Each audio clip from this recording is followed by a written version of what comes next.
오늘은 본문 말씀으로 누가복음 내러티브 쉬운 6번째 시간으로 끝까지 사랑하시니라 함께 선포합시다. 끝까지 사랑하시니라. 그 앞에다 주님께서 나를 이어서 하겠습니다. 주님께서 나를 끝까지 사랑하시니라. 여러분 믿으십니까? 네, 여러분을 끝까지 사랑하신 주님이십니다. 아주 오래전에 앤 왕비의 1001이라는 영화가 있었습니다. 1969년에 개봉된 역사 영화입니다. 이 영화의 배경은 영국입니다. 16세기 종교개혁으로 온 세상이 뒤집혀져 있을 때 당시 영국 왕실의 배경입니다. 이때 영국을 다스리던 왕이 바로 그 유명한 헨리 8세였습니다. 그는 체육, 학문, 음악, 외교 면에서 뛰어났을 뿐만 아니라 신앙도 아주 좋은 사람이었습니다. 그러나 그가 왕이 되자 사람이 달라지기 시작해서 죽은 자기 형의 아내인 형수 캐더린과 결혼을 합니다.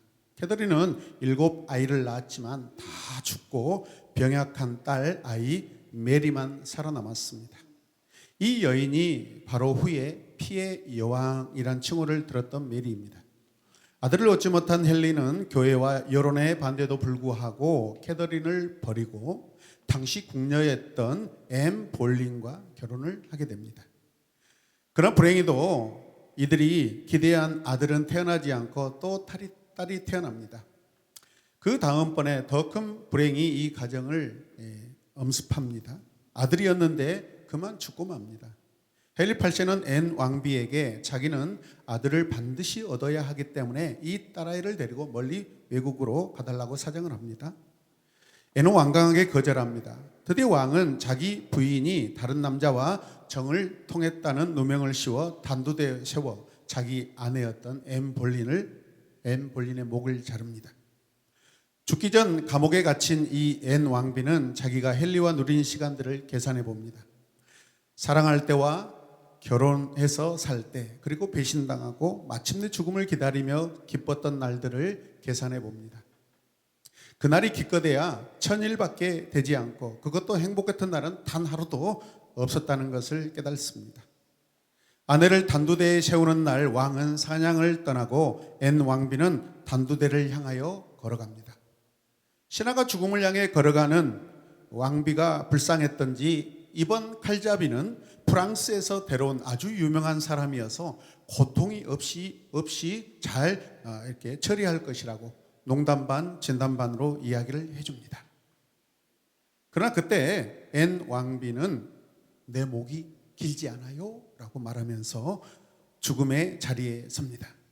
이 앤 왕비가 낳은 딸이 후에 왕의 자리에 오르는데 그 유명한 엘리자베스 여왕입니다. 헨리 8세의 관심은 오직 아들이었습니다. 오직 아들을 얻기 위해서 방해되는 누구든지 다 목을 잘랐습니다. 아내든 신하든 누구를 막론하고 말입니다. 이 영화는 많은 것을 생각하게 하는데요. 첫째는 사람의 영혼 외에 다른데 너무 큰 관심을 두면 별짓을 다 하는구나라는 그런 생각이 듭니다. 두 번째, 헨리 8세도 예수님을 믿었으므로 그도 천국에 갔을 것이고 앤 왕비도 죽어 천국에 갔을 것입니다.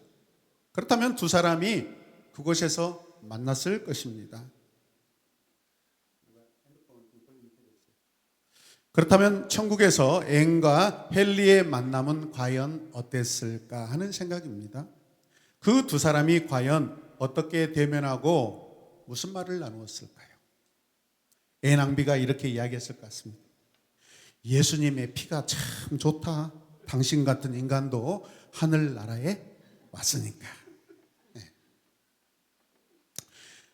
오늘 우리가 읽었던 이 누가복음 본문을 보면 정말 예수님의 여러 다른 모습을 우리가 발견할 수 있습니다.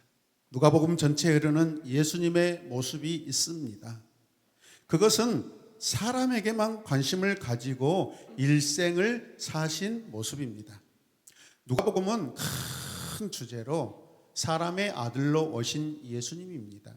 그래서 이 네 복음서 중에서 가장 사람의 마음과 가장 사람의 모습을 공감하는 그런 모습을 보여주고 있는 복음서가 누가복음입니다. 할렐루야.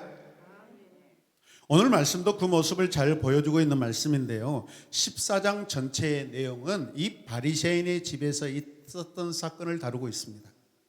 그날은 안식일 저녁이었습니다.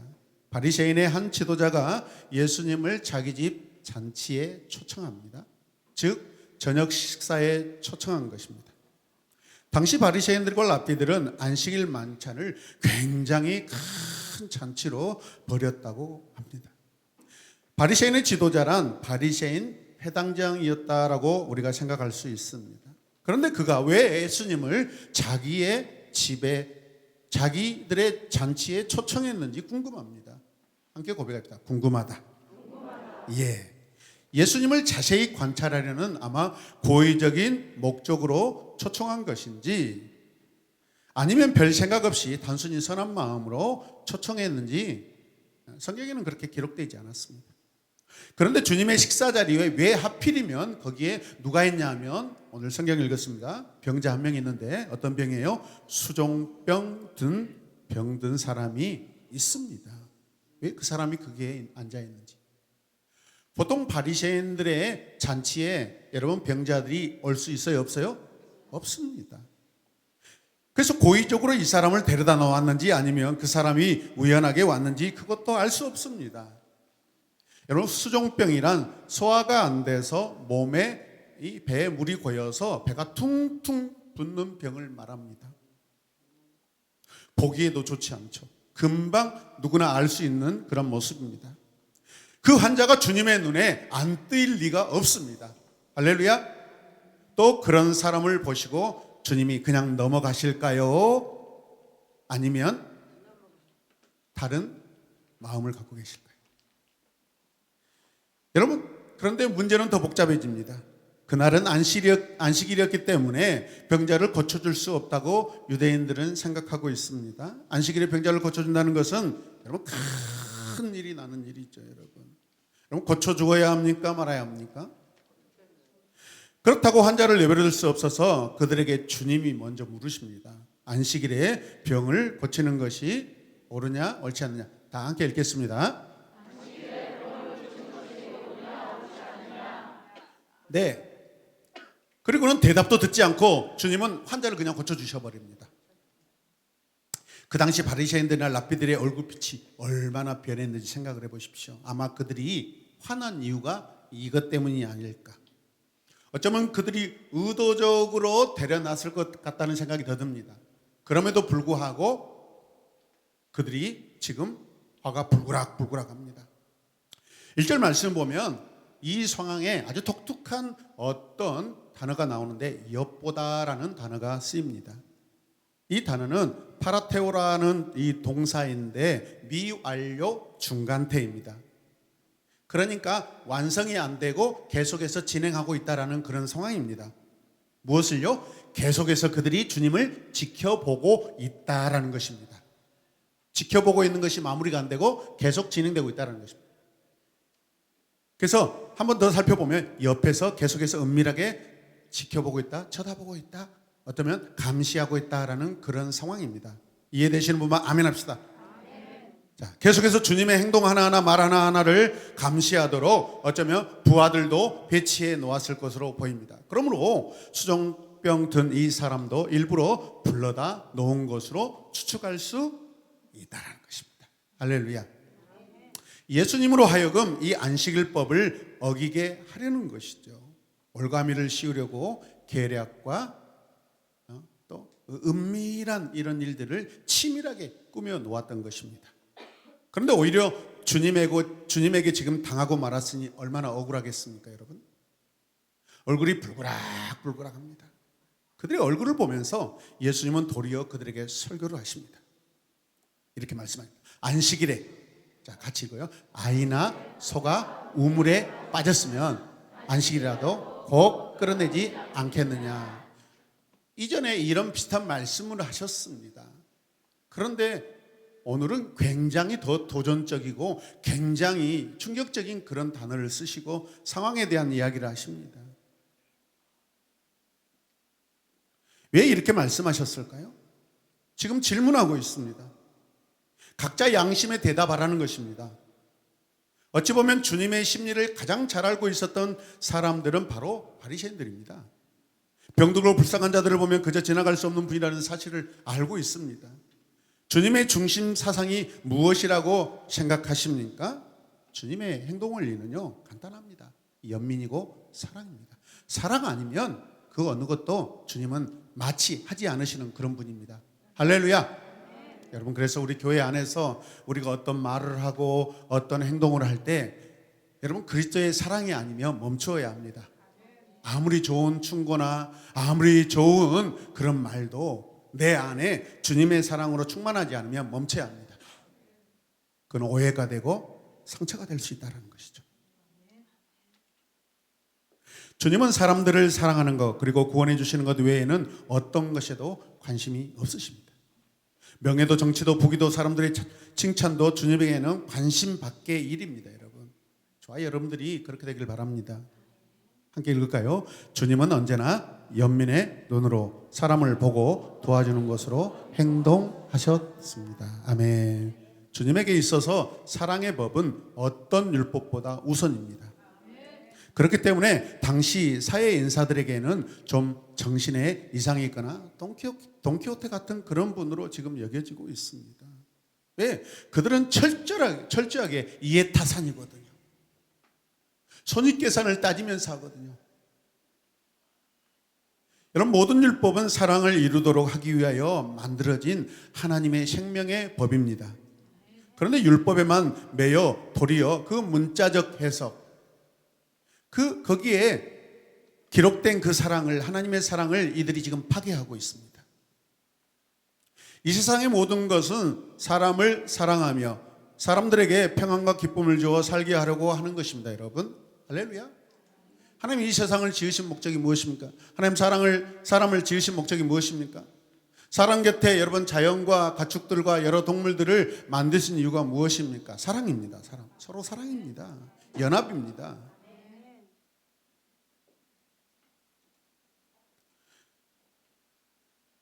교회 직분도 마찬가지입니다. 우리를 위해서 직분이 있는 것이지 직분 자체에 우리가 매여서는 안 되는 것입니다. 그런데 우리가 본분을 잊어버리고 이런 것에만 집착한 사람은요, 결국 사랑을 파괴하고 만다는 것입니다. 수종병든 사람을 고치시는 주님의 모습에 우리는 십자가의 그 은혜가 비춰지고 있습니다. 주님은 예수님의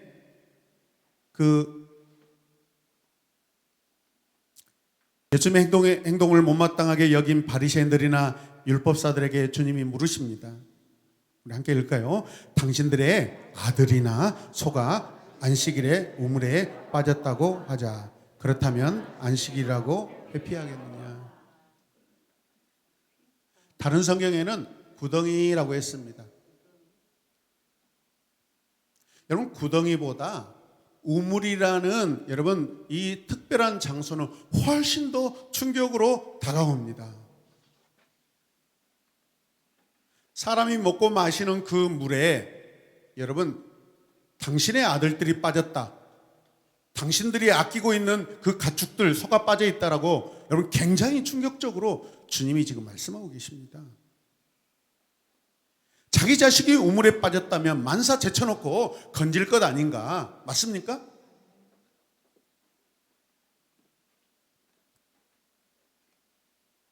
여러분, 오늘 이 시간 제가 설교하고 있는데 저희 딸이 깊은 우물에 빠졌다고 연락이 왔습니다.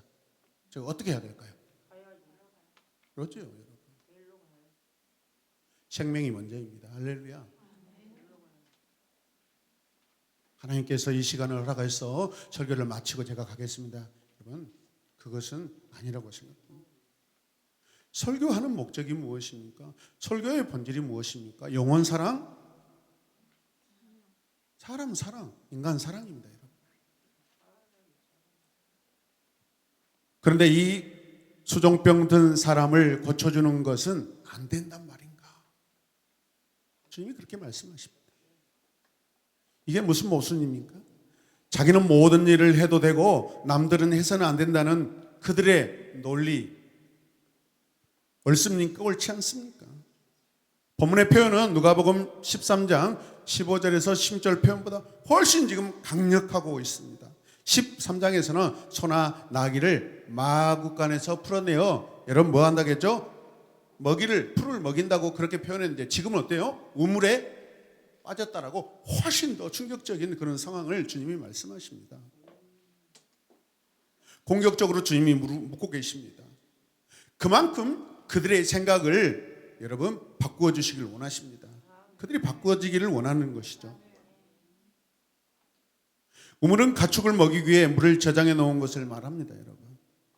그런 것에 빠졌다고 하면 당신들 즉시 달려가서 여러분 끊을 거 아니냐? 그러면서 수정병 든 곁에 있는 수정병 든 이 사람 고쳐주는 일은 안 된단 말이냐?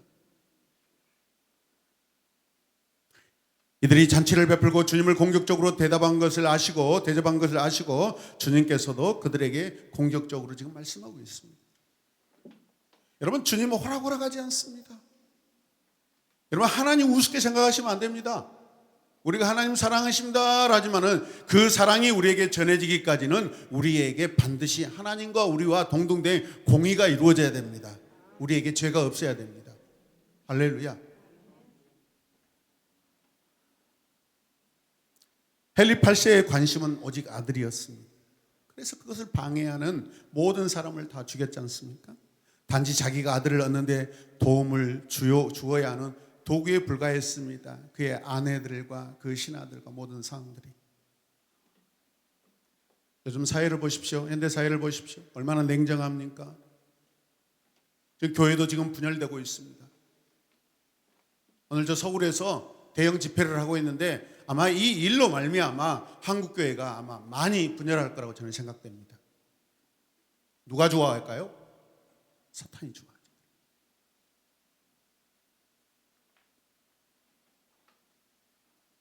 모든 사람들을 자기들의 그 이익의 도구, 이용물로 여기는 현대인들의 이 습관들 갈수록 심각해지고 있습니다. 누구나 여러분 크고 작은 여러 가지 사기 일을 아마 경험했을 것입니다. 저도 마찬가지입니다.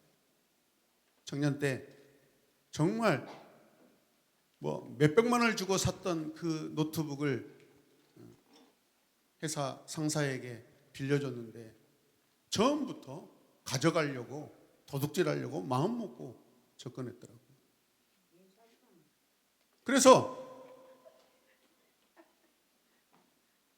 제가 그 강조 안에 이렇게 주민등록상 조회해가지고 사람을 찾는데 딱 동명이인 2명이 있었어요. 삼각동에 사는 그 분이 긴 줄 알고 신고를 했는데 아니었어요. 그래서 무고죄로 제가 경찰서에 가게 됐습니다. 그 부모님이 우리 아들이 지금 출장 가다가 검문에 걸렸는데 당신이 지금 신고해 놔가지고 지금 이런 일이 벌어졌는데 나를 싫고 죄송합니다. 싹싹 빌었습니다. 싹싹. 죄송합니다. 사실은 아드님이 아니고 다른 사람인데 제가 이렇게 잘못한 것 같습니다.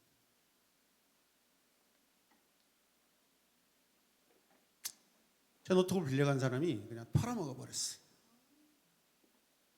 당시에 뭐 노트북을 가지고 있는 상황이 그렇게 많지 않습니다. 저는 제 일 때문에 로직 프로그램을 이렇게 실행하고 해야 되기 때문에 그게 필요해서 산 것이었습니다. 여러분 친구를 사귈 때에도 이용 가치가 얼마나 있나 없나를 따지면서 현대인들이 접근합니다. 그래서 우리가 사회로부터 듣는 소리들은 어떤 것들이냐면 You are not good, you are ugly, you are worthless, you are 잘 안 보입니다. You are nobody unless you can demonstrate the opposite. 무슨 뜻이죠? 자, 해석을 해놨습니다. 자, 같이 읽겠습니다. 자, 시작. 너는 나빠. 너는 못생겼어. 넌 쓸모없어. 넌 비열해. 넌 아무것도 아니야. 그 반대를 증명할 수 있단 말이에요. 사람들 속에요. 자기 우월주의가 팽배합니다.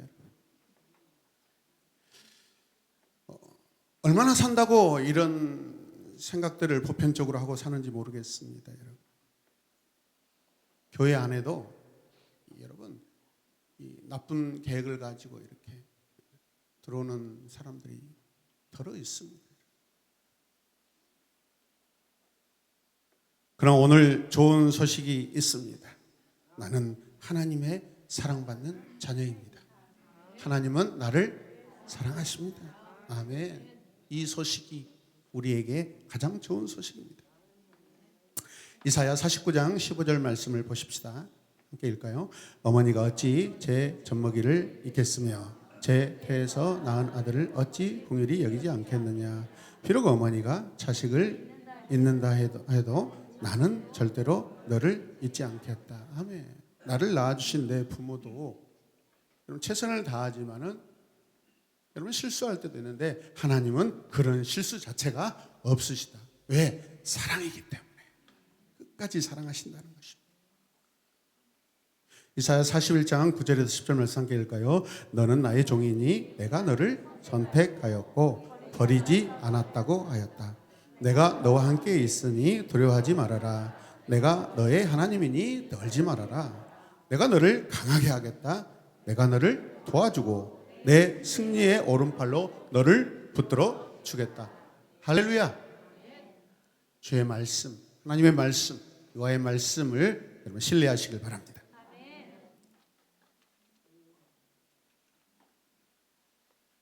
반대 여론과 올무와 죽음이 걸려 있는 것을 아시면서도 이 수종병 든 사람을 사랑하셔서 그를 고쳐주시는 주님의 사랑을 느끼시길 바랍니다. 바로 수종병을 고쳐주시는 그 모습 속에 십자가가 들어있습니다. 하나님의 사랑이 그 안에 가득합니다. 우리 모두를 그처럼 사랑하시는 사랑이 들어있다는 것을 보시길 바랍니다. 이 말씀을 통해서 주님은 오늘 우리에게 말씀하십니다. 함께 읽겠습니다. 나는 너를 사랑한다. 너희가 어떤 형편에 있든지 무엇을 하든지 나는 너를 사랑한다. 할렐루야. 여러분의 마음을 주님 앞에 내놓고 이 사랑을 받으시길 바랍니다. 그리고 우리도 그 사랑에 매여 살기 원합니다. 그 크신 하나님의 사랑 말로 다 형용 못하네. 저 높고 높은 별을 넘어 이 낮고 낮은 땅 위에 죄범한 영혼 구하려 그 아들 보내사 화목제물 삼으시고 제 용서하셨네. 하나님 크신 사랑은 증량다 못하네. 영원히 변치 않는 사랑 성도여 찬양하세.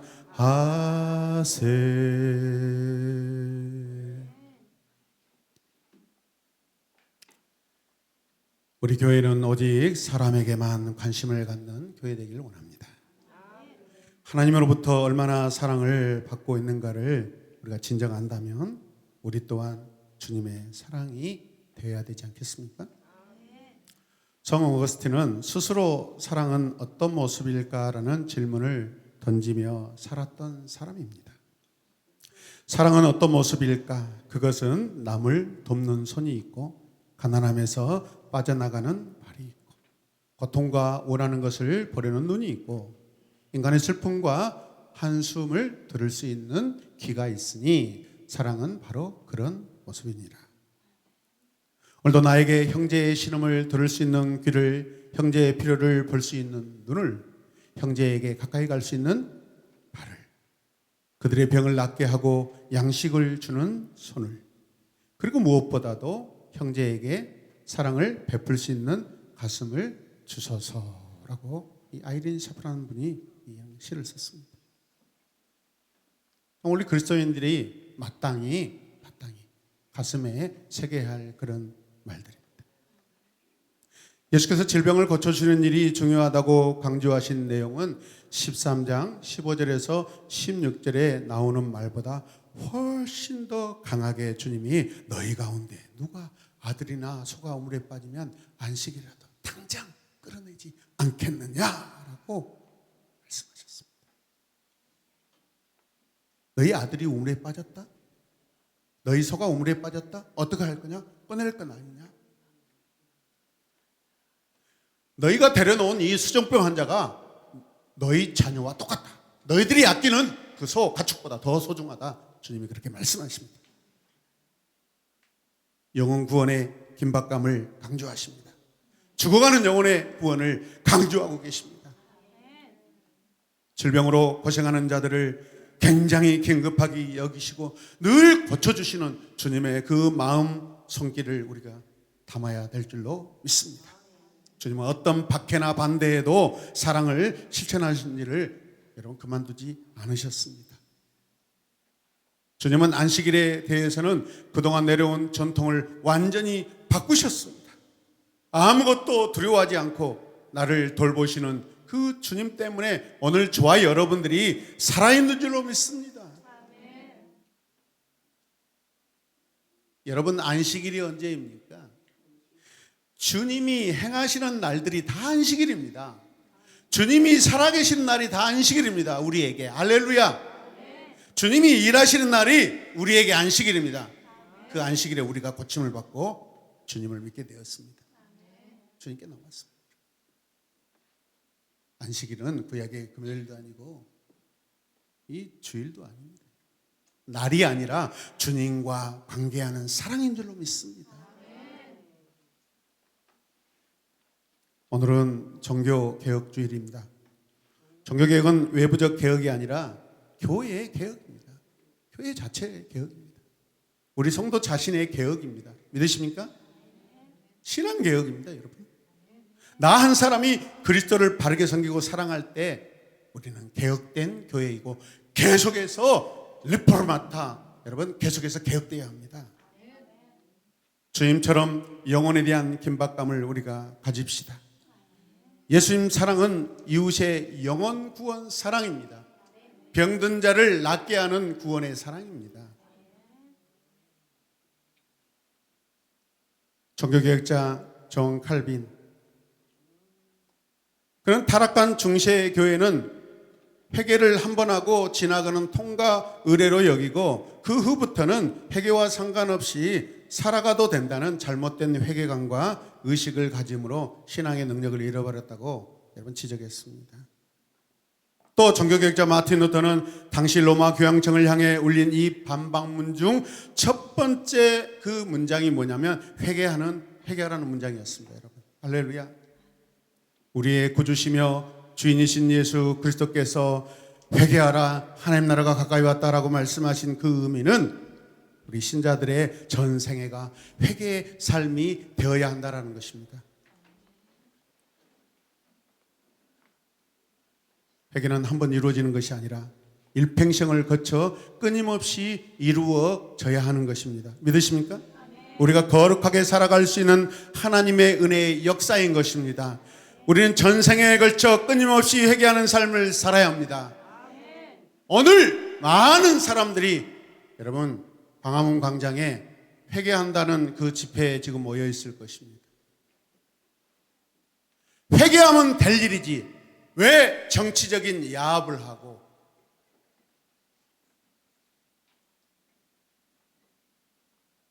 그 자리에 나오지 않으면 바퀴벌레고 마귀 새끼고 그런다고 본인도 하나님을 믿으면서 하나님의 존귀한 우리들에게 그렇게 저주하냐 이 말이죠. 물론 그 저주는 이루어지지도 않는 저주입니다.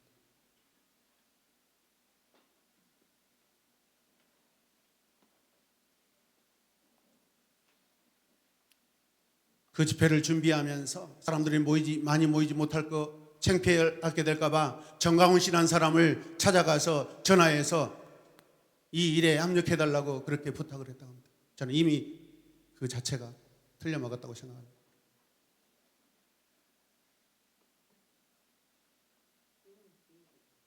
과거에 그 목사라는 직분을 가지고 여러분 그 재개발 지역 안에 교회가 얼마나 많은 사람들에게 지탄을 받았습니까? 수백억을 보상금을 요구했습니다. 그리고 자기 아들에게 여러분 세습을 하고 다 물려주면서 말도 안 되는 여러분 논리로 합리화시켰습니다.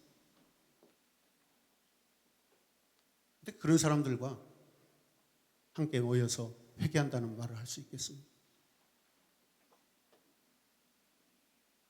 우리는 오늘 그것이 가지 않아서 바퀴벌레가 되고 마귀가 되고 사탄의 그런 편에 서 있습니까, 여러분?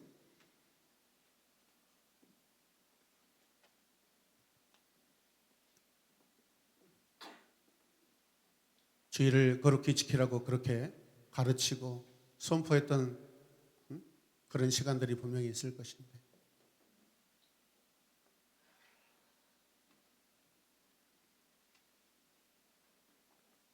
우리 이런 일에 대해서 기도해야 될 줄로 믿습니다. 회개해야 될 줄로 믿습니다. 오늘도 우리를 끝까지 사랑하신 주님께 감사합시다. 그러므로 나는 이제부터 내게 맡긴 한 영혼 한 영혼을 끝까지 사랑해야 될 줄로 믿습니다. 그게 종교개혁입니다. 말씀으로 돌아가는 것이 종교개혁입니다. 말씀이 무엇입니까? 하나님이십니다. 예수님이십니다. 우리 신앙의 근본입니다. 그 어떤 것도, 그 어떤 집회도, 그 어떤 모임도, 그 어떤 행사도 하나님의 말씀을 넘어갈 수가 없습니다. 믿으십니까?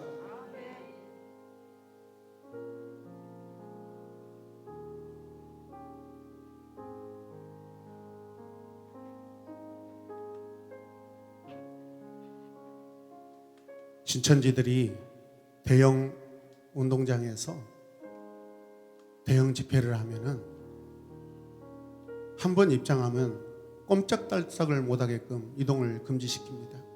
그러면 소변이 마렵고 용변이 마려우면 어떻게 할까요?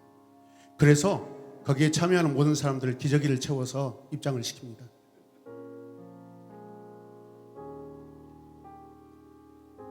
이미 지침사항을 봤습니다. 모여서 자리 이동하지 말고 자기 자리를 지켜달라고 합니다. 똥도 마음대로 못 산단 말입니까? 오줌도 마려운데 여러분 그것을 하지 못합니까?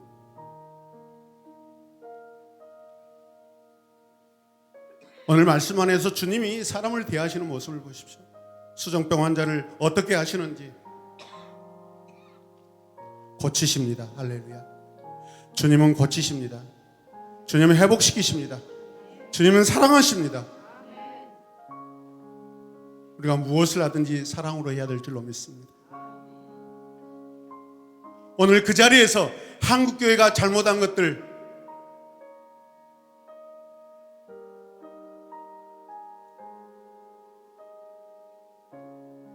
여러 사건들로 수백 명의 사람들이 죽어갔던 그 일들을 위하여 우리가 더 기도하지 못했습니다. 우리 한국교회가 더 기도하지 못했습니다. 그런 회개 기도를 해야 될 줄로 믿습니다. 나라와 민족을 위해서 기도해야 될 줄로 믿습니다. 타락한 이 시대를 하나님 불쌍히 여겨달라고 기도해야 될 줄로 믿습니다.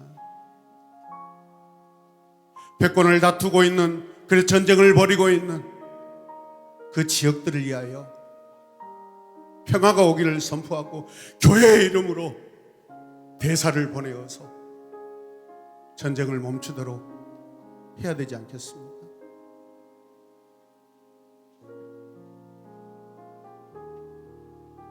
모으고자 하는 그 200억을 가지고 이제 와서 가난한 사람들을 돕겠다.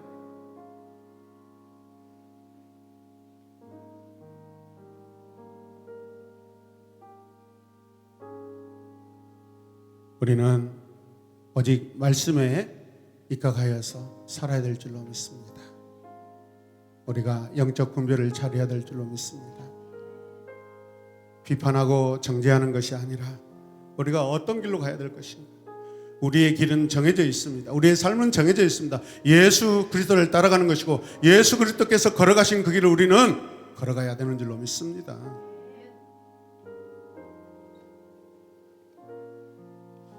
우리 함께 이 시간 기도하겠습니다. 어떤 상황에도 어떤 시간에도 내 구주 예수를 더욱 사랑하게 하여 주시옵소서. 주님을 사랑할 때 그 사랑을 우리가 느낄 줄로 믿습니다. 주님은 이미 우리를 사랑하셨는데 우리가 죄인 되었을 때 우리는 그것을 알지 못하였습니다. 주님이 십자가에 못 박혀 죽으실 때 우리가 비로소 그 사랑을 알게 되었습니다. 그 사랑이 우리에게 왔습니다. 주님, 그 사랑을 외면하지 않고 우리 이웃들에게 하나님 전하게 하여 주시옵소서. 주님, 전하게 하여 주시옵소서. 하나님 나라 복음을 전하게 하여 주시옵소서. 이 시간 함께 기도하겠습니다. 주여,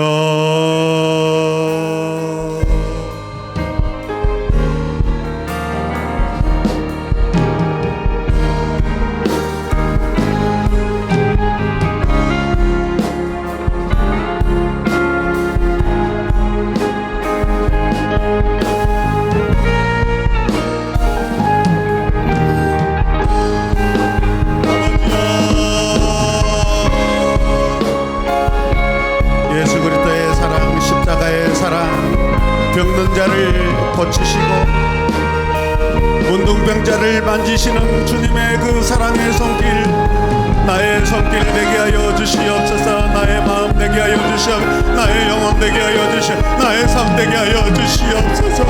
우리가 더 사랑하지 못하였습니다. 우리가 더 섬기지 못하였습니다. 우리가 더 회개하지 못하였습니다. 우리가 더 기도하지 못하였습니다. 주여, 우리를 불쌍히 여겨주시옵소서. 아버지여, 아버지여, 아버지.